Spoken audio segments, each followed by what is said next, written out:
కూటమి మీకు అండగా ఉంటుంది. జరిగినటువంటి అవినీతి అక్రమాలు మాకు ఫిర్యాదు చేస్తే ఖచ్చితంగా దాని మీద యాక్షన్ తీసుకునే దానికి ఇంకా ఇందుకు మా చైర్మన్ గారు చెప్పారు, ఏసీబీ ద్వారా విచారణ చేపించాలని. ఖచ్చితంగా ఇప్పటికే నాకున్నటువంటి ఇన్ఫర్మేషన్ గతంలో స్టేట్ విజిలెన్స్ అండ్ ఎన్ఫోర్స్మెంట్ చేసినటువంటి ఎంక్వైరీలో అన్ని చాలా అవకతవకలు వాళ్ళ దృష్టికి వచ్చింది. ముఖ్యమంత్రి గారు విదేశీ పర్యటన పూర్తి చేసుకుని వచ్చిన తర్వాత చాలా మంది టీటీడీలో అవినీతి చేసిన వాళ్ళు చాలా మంది అంటున్నారు, మీరు 10 నెలలు ఏం చేయలేదు, 10 నెలలు ఏం చేయలేదని. 10 నెలలు మేము ఎక్సైజ్ లోపల ఉన్నటువంటి విషయాలని బయట తీసేదానికే అంత పెద్ద కుంభకోణాలు చేశారు వీళ్ళు. కాబట్టి అన్ని విషయాలు బయట తీసేదానికి ఇంత సమయం పడింది మాకు. రాబోయే రోజుల్లో చాలా మంది జైలుకి వెళ్లే ప్రమాదం ఉంది విత్ ఎవిడెన్స్. బాగా దేవుడి దగ్గర అసలు ఏం చేయకూడదో, ఏం జరగదో, ఏం జరగకూడదు అనుకున్నామో అన్ని చేశారు 5 సంవత్సరాలు. ఈ రోజు వచ్చి నీతులు మాట్లాడతారు. ఇది మంచిది కాదు.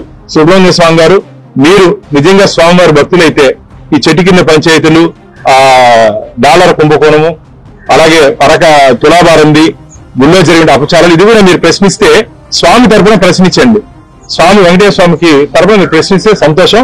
మిమ్మల్ని ఎదుర్కోవాలని మేము కూడా సిద్ధంగా ఉన్నామని చెప్పి సుబ్రహ్మణ్య స్వామి చెప్తున్నాం. మీరు ఏ పిల్లి వేసినా సరే మీతో పాటు ఇంప్లీడ్ అయ్యో, లేకపోతే మేము కూడా దాని తరఫున టీటీడీ కాకుండా వ్యక్తిగతంగా కూడా మేము సుబ్రహ్మణ్య స్వామి, ఎందుకంటే టీటీడీ లాంటి సంస్థని ఎవరో పోయే వాళ్ళందరినీ మళ్ళీ టీటీడీ తీసుకొచ్చి అడ్డం పెట్టాల్సిన అవసరం మాకు లేదు.